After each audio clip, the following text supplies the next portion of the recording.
Olá pessoal, bem-vindos ao Além do Direito, esse canal onde você encontra as melhores dicas sobre direitos humanos, penal e metodologia. Eu sou a professora Daniele Maia e no vídeo de hoje nós vamos trabalhar sobre formas de formatação do seu trabalho acadêmico, especialmente TCC, teses ou dissertações. Eu vou dar duas dicas preciosas para você deixar o seu trabalho perfeito. Então, se esse conteúdo te interessa, fica ligado, se inscreve no canal e curte esse vídeo.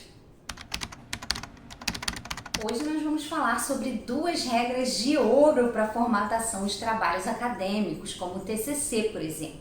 A primeira delas é seguir as normas da ABNT, especialmente a norma 10.520, a 60.23 e a 14.724. E, em segundo lugar, aprender certas regras de formatação do Word. Então é aprender a mexer um pouquinho no Word para economizar o seu tempo, tá? Então vamos primeiro falar da primeira regra de ouro, que é seguir as normas da ABNT. A norma 14.724 trata dos trabalhos acadêmicos.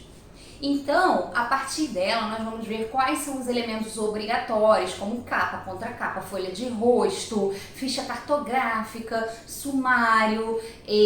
A gente vai olhar como que a gente tem que escrever. São duas fontes obrigatórias, não pode ser outra, além da Times New Roman e da Arial.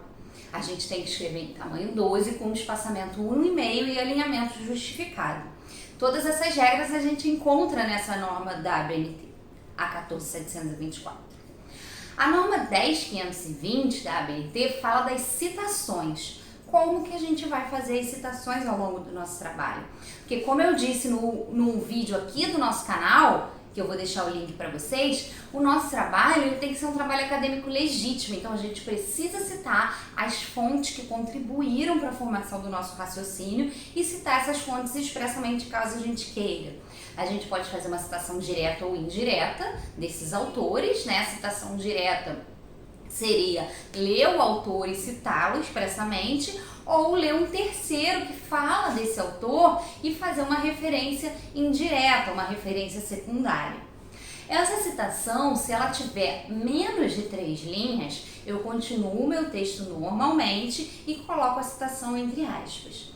Mas se essa citação tiver mais de 3 linhas, a gente precisa pular a linha, fazer um parágrafo, alinhar à direita em 4 centímetros e a ABNT, nessa norma 10.520, exige que essa citação com mais de 4 linhas, ela seja menor que o restante do texto.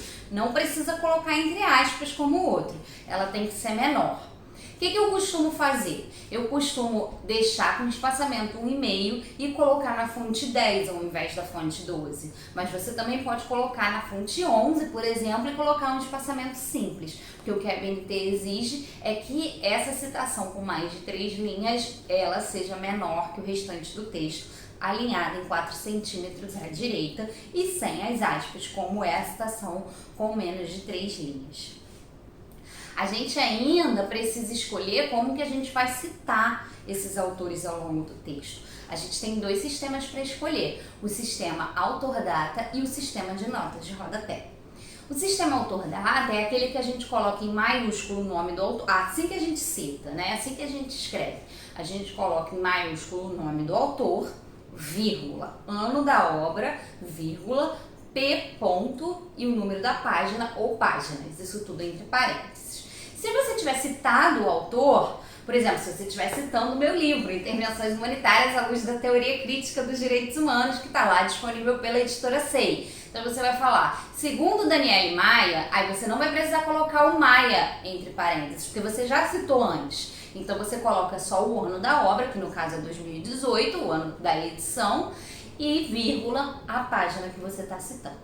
Se você estiver fazendo um sistema da nota de rodapé, você vai colocar lá na nota de rodapé, então você vai inserir uma nota de rodapé e aí vai aparecer aquele númerozinho lá embaixo e você vai colocar a mesma coisa que antes, tá? Mas você vai colocar a minha obra inteira, tá? Você vai colocar lá Maia, vírgula, Daniele Lovati ou DL, ponto, Intervenções Humanitárias à Luz da Teoria Crítica dos Direitos Humanos, ponto.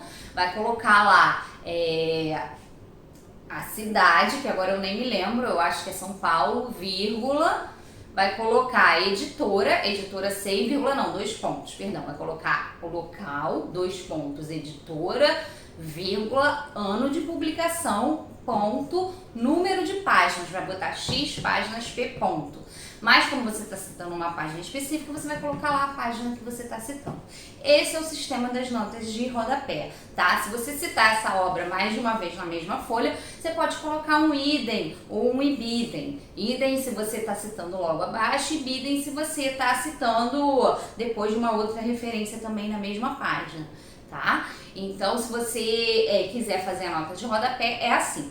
Se você estiver fazendo o sistema autor-data, você pode fazer notas de rodapé explicativas apenas, que são aquelas notas que você explica alguma coisa, algum conceito do seu texto que você acha que não é pertinente ser desenvolvido já no corpo do texto, mas que seria interessante para o leitor que quisesse aprofundar, ler lá a nota de rodapé, ou algum conceito que precisaria de mais pesquisa, mas não deu tempo de fazer, ou você não quis fazer, ou você não achou material bibliográfico suficiente para tanto, você faz uma nota explicativa. Isso é permitido no sistema autor-data e, claro, no das notas de rodapé também, que aí você vai ter notas de rodapé duplas, de referência e também explicativas. E por fim, na nota 6023, na norma 6023 da ABNT, a gente tem a formatação das referências, aquelas que ficam lá no final do texto, quando você termina de escrever, você faz as referências. Como é que elas são feitas?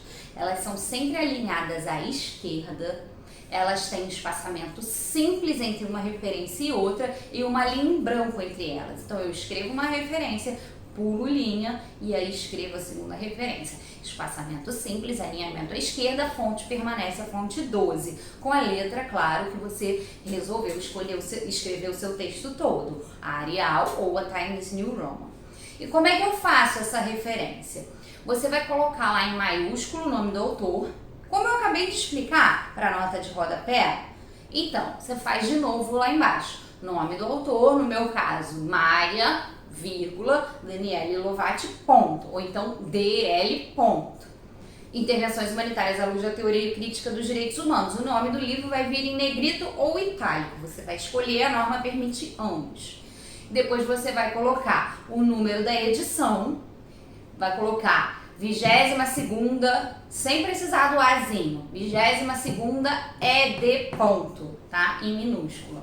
E no meu caso, do meu livro, só tem uma edição, então não precisa colocar. Só precisa se fosse a partir da segunda.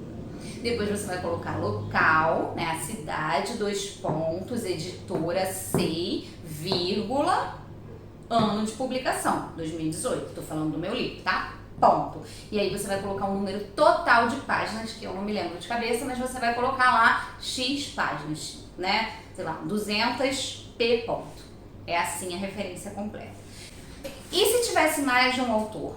Você faria da mesma forma. Você colocaria o nome do primeiro autor, ponto e vírgula, nome do segundo autor. Se tivesse um terceiro, ponto e vírgula, nome do terceiro autor. E continua da mesma forma que eu falei antes. E se tiver 4 autores ou mais? Aí você coloca só o primeiro autor e vai de ponto e vírgula e vai colocar et al. É em latim, então você vai colocar em itálico. Toda a língua que não seja português que você escreve no seu texto, em qualquer lugar que seja, vem em itálico, tá? Não é aspas, é itálico. Então você vai colocar lá se tiverem 4 autores ou mais. Primeiro autor, ponto e vírgula, et, é de elefante, T de tatu, al, A de amor, L de laranja, ponto. E aí continua, nome da obra em negrito ou itálico e a sequência que eu falei. E se for uma revista científica e não um livro? O que vem em negrito ou itálico é o nome da revista e não o título da obra. Atenção a isso, tá? Então você vai colocar nome do autor, título da obra, nome da revista. E é isso que vai vir em itálico ou negrito. Depois você vai dar sequência aos detalhes. Você pode colocar, aí você tem que ver quais são os dados da revista que você tem. Ela foi publicada em qual mês? Esse dossiê ele tem um nome específico que você possa citar? Então tudo isso você vai olhar lá na norma como fazer. Agora vamos à segunda dica de ouro, que é aprender a mexer no Word. Mas você não precisa fazer um curso de Word nem nada disso. São pequenas ferramentas que você pode se utilizar para facilitar o seu trabalho e para fazer você ganhar tempo. Uma delas é o controle de alterações, por exemplo. Você coloca lá na parte superior, né, que tem lá a página inicial, exibição, referências, e coloca lá controlar alterações. Então, quando você controla alterações, se você precisar que alguém leia o seu texto, eu costumo fazer isso com os meus alunos quando eu recebo o TCC, que eu peço sempre para eles mandarem por capítulos. Então, quando me enviam um capítulo, eu sempre leio controlando alterações. Por quê? Tudo que eu escrever ali, modificar, se tiver algum erro de digitação e eu consertar, ou se eu inserir um comentário, vai ficar tudo à mostra. E quando o aluno recebe essa correção minha, ele pode ir lá e fazer aceitar alterações. Então, o que eu escrevi vai ficar como definitivo. Ou rejeitar alterações e o que eu alterei vai sumir. E ele pode fazer isso individualmente, cada alteração que eu fiz. A segunda dica que eu dou para vocês é saber fazer um sumário automático.